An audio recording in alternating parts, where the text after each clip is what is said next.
Et après, quelques pages après, les anges posent la question à Allah. Oh Allah, vas-tu créer une créature qui va amener la corruption sur terre? Allah. Et Allah nous dit, je sais alors que vous ne savez pas. Et là, deux choses. En moi, quand j'ai lu ça, déjà j'étais très surpris de savoir que le Coran lui-même parlait de ces questions-là. Et là, quand je pose le front à terre pour la première fois, c'est comme si tous mes soucis passaient en arrière. بالقرآن اهتديت في رحبه تحلو الحياة شوقا إلى المولى أتيت أسلمت روحي للإله قد زان لي أغلى طريق وهو الشفيع هو الرفيق يا هائما هل تستفيق وترى السعادة والنجاة قد زان لي أغلى طريق وهو الشفيع هو الرفيق يا هائما هل تستفيق وترى السعادة والنجاة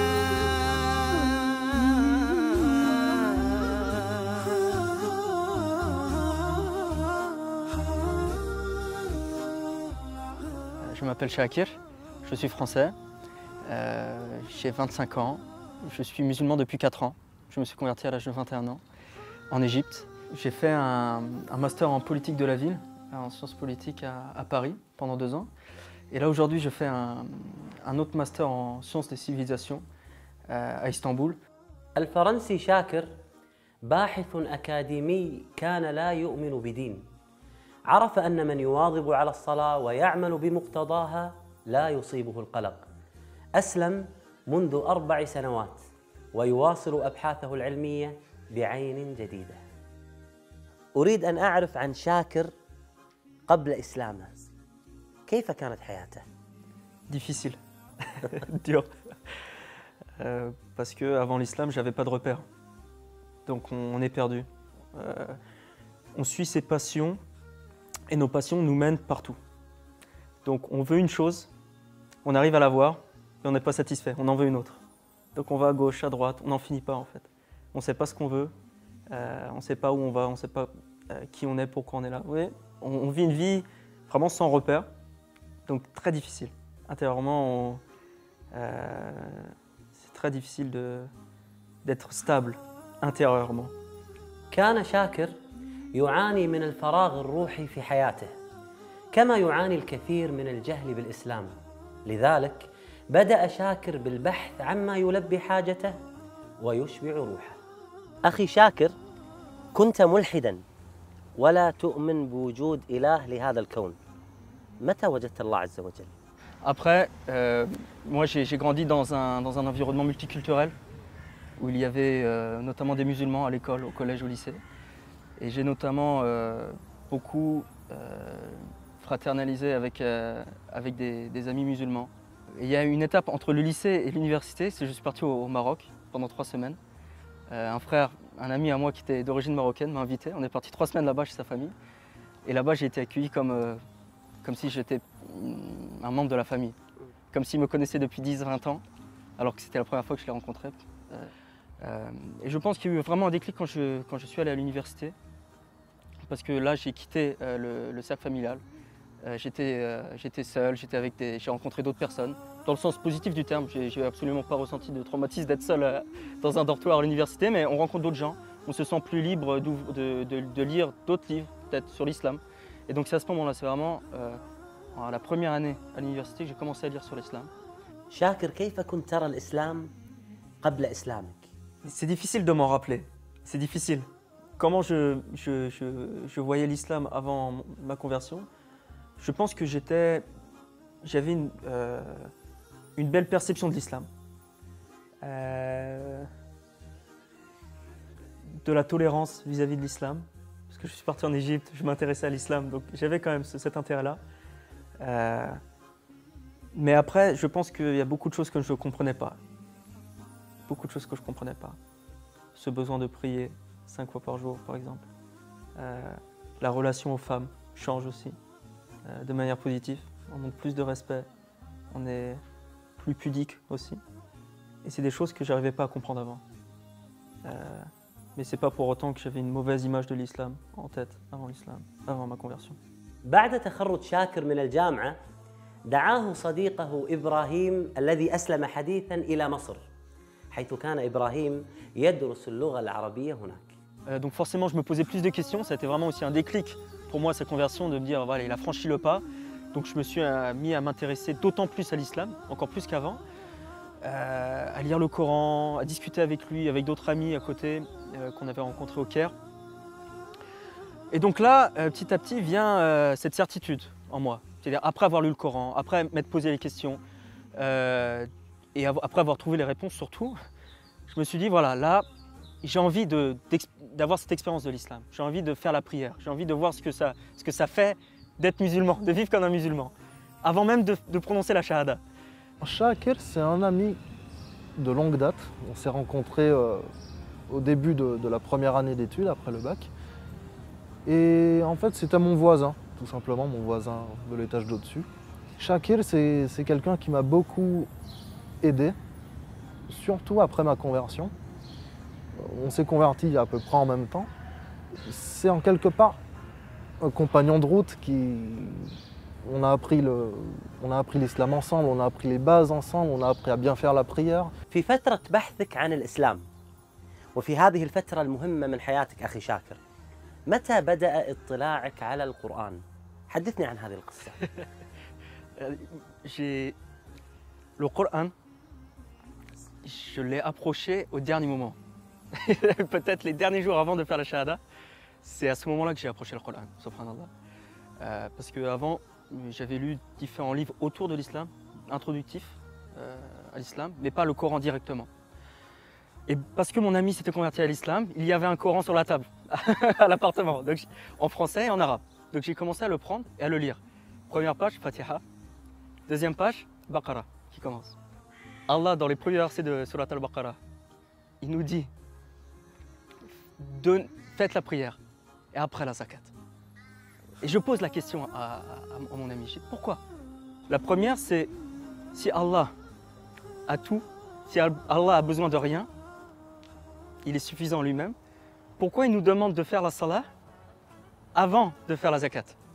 Pourquoi il nous demande de prier, de le prier, de nous abandonner à lui, avant de donner de l'argent aux pauvres, avant de donner aux pauvres?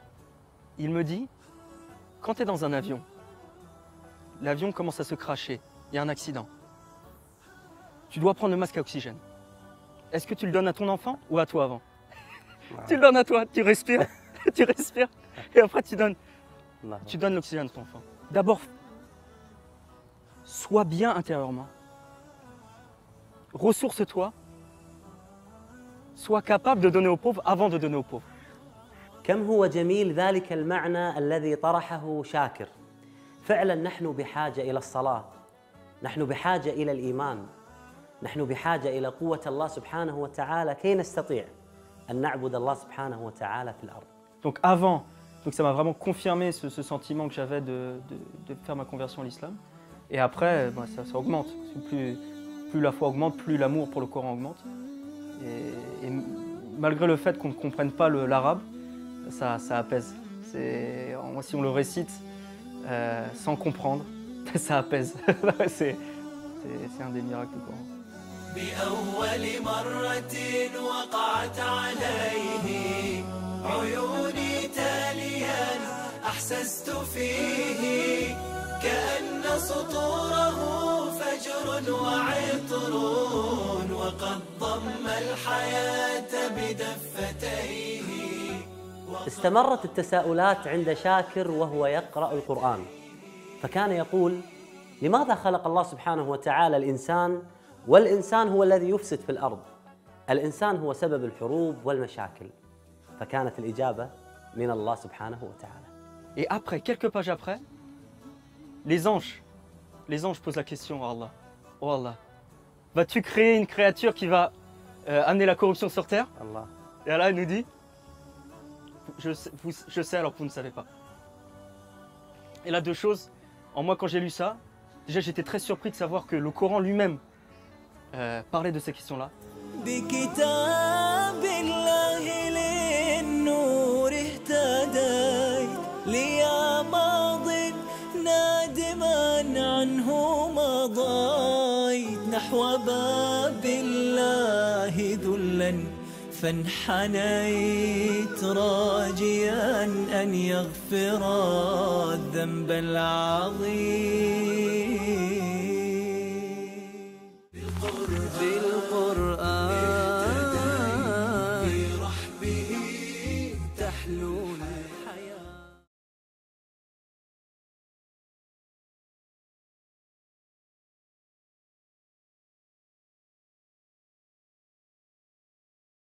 بالقرآن اهتديت برحبه تحلو الحياة شوقا إلى المولى قرآني أرضى به ألقى به اطمئناني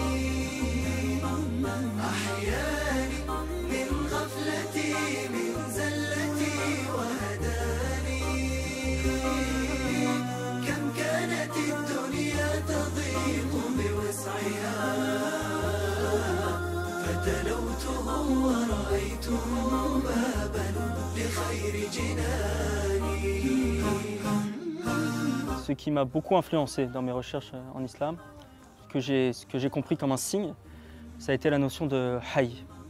Et al-hayy, le vivant, donne une caractéristique qui moi m'a bouleversé, c'est-à-dire que après chaque chose, chaque création, que ce soit la lune, le soleil, l'univers, même les petits insectes, ont une naissance et une mort. Mais pour qu'il y ait une naissance et une mort, il faut bien qu'il y ait un flux, un vivant, quelque chose qui lui donne la vie. Il faut bien un point de départ, ou même quelque chose de continu. Donc, on voit la création tous les jours. Il y a une création tous les jours, en permanence.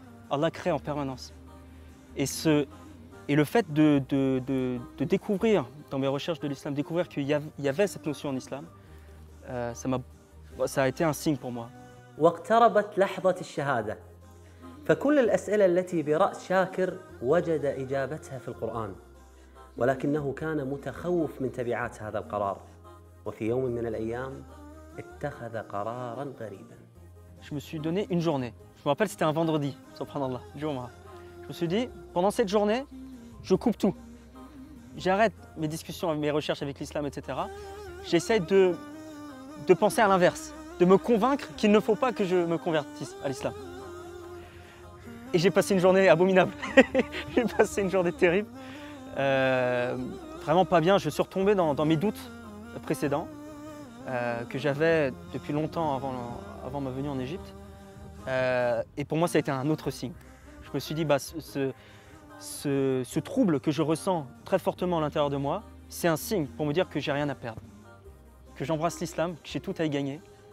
Et alhamdoulilah, le lendemain, j'ai suivi mon frère lors d'une de ses prières. Et ça a été magnifique.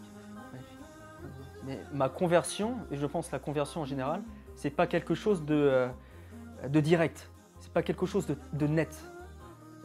Ce que j'entends par là, c'est que ce n'est pas un processus de cause à effet. C'est pas parce que j'ai lu des livres sur l'islam, que j'ai discuté avec des musulmans, que j'ai vécu avec des musulmans, que je suis devenu musulman.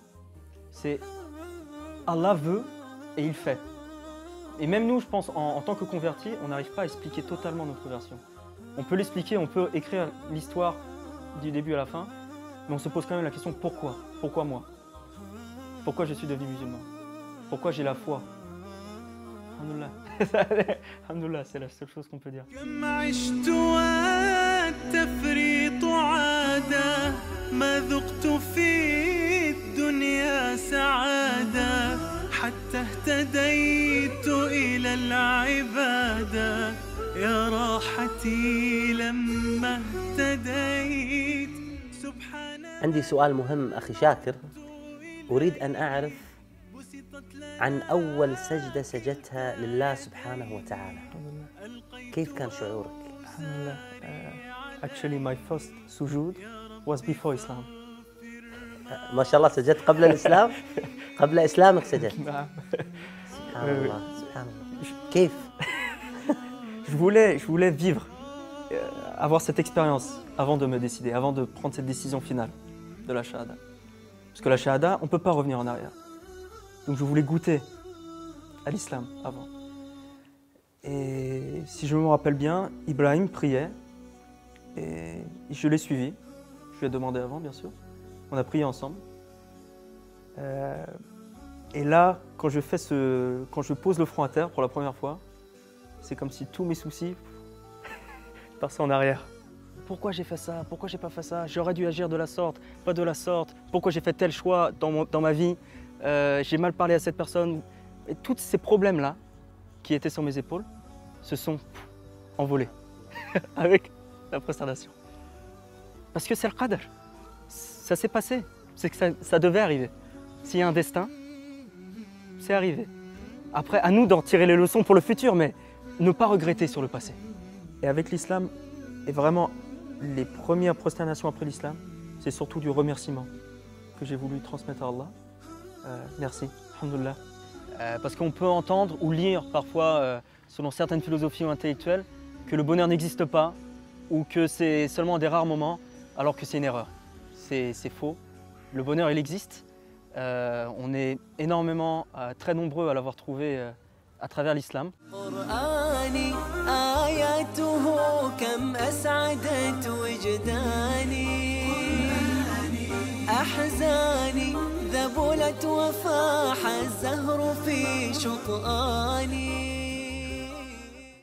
آمن الرسول بما أنزل إليه من ربه والمؤمنون كل آمن بالله وملائكته وكتبه ورسله لا نفرق بين أحد من رسله. كيف تعلمت ما شاء الله قراءة القرآن؟ يعني أنا ما كنت أعلم هذا الجمال في القراءة ما شاء الله تبارك الرحمن، ولكن تفاجأت عندما قرأ أخونا شاكر. كيف تعلمت؟ J'ai commencé en France à prendre des cours, mais c'est surtout en Turquie que j'ai appris la prononciation, le tajwid de prononciation du Coran, à la fois au sein d'un institut en Turquie, mais aussi personnellement avec un imam, un cheikh, qui tous les soirs, entre Maghreb et Aïcha, tous les soirs on lisait le Coran ensemble. Alhamdoulilah, yani barakallahu fihu. Il a donné beaucoup d'efforts, et je me dois de ne jamais l'oublier, Inch'Allah. هل تتمنى أن تكون يوما من الأيام حافظا للقرآن؟ Inch'Allah, Inch'Allah, Inch'Allah. Ou mec dora, Inch'Allah. يا رب. Shakir, c'est quelqu'un de très engagé. Je pense que l'islam lui a fait beaucoup de bien et j'apprends de lui beaucoup quant au respect de la religion, à la vraie valeur qu'il faut lui donner. كانت زيارة شاكر إلى مصر وتركيا أثراً كبيراً في إيمانه، فطلبنا منه مساعدة المهتدين الجدد لخوض هذه التجربة. Ce que j'aurais à vous dire, c'est que vous connaissez l'arabe, vous avez un trésor entre les mains. C'est-à-dire quand vous allez à la mosquée, vous comprenez ce que dit l'imam. Quand vous lisez le Coran, vous comprenez directement les sens et la profondeur du sens des versets. C'est un trésor magnifique, faut vraiment pas le bouder, faut en profiter à 100%, à chaque minute. Parce que nous qui vivons l'islam et essayons de le vivre profondément sans l'arabe, on se rend compte de l'obstacle que ça représente. Et malgré ça, on vit cette paix. Donc avec l'arabe, qu'est-ce que ça doit représenter? Donc profitez-en, allez à la mosquée, lisez le Coran autant que vous pouvez, Inch'Allah. Un sentiment triste en fait, qu'on peut avoir, parce qu'on a ce trésor-là. Mais si on ne sait pas le voir, on ne le verra jamais.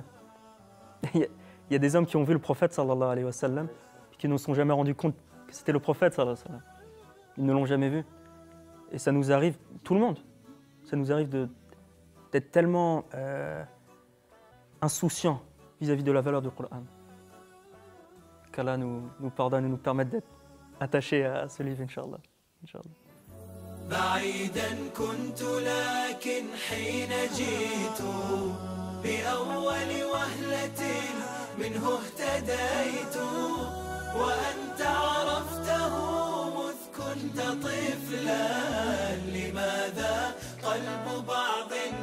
الناس ميت لماذا قلب بعض الناس ميت عتابي أمة القرآن حب بكم فالهجر للقرآن ذنب سيشكون الرسول غدا أنرضى غدا ماذا نقول وما نجيب عتابي أمة القرآن حب بكم فالهجر للقرآن ذنب سيشكون الرسول غدا أنرضى غدا ماذا نقول وما نجيب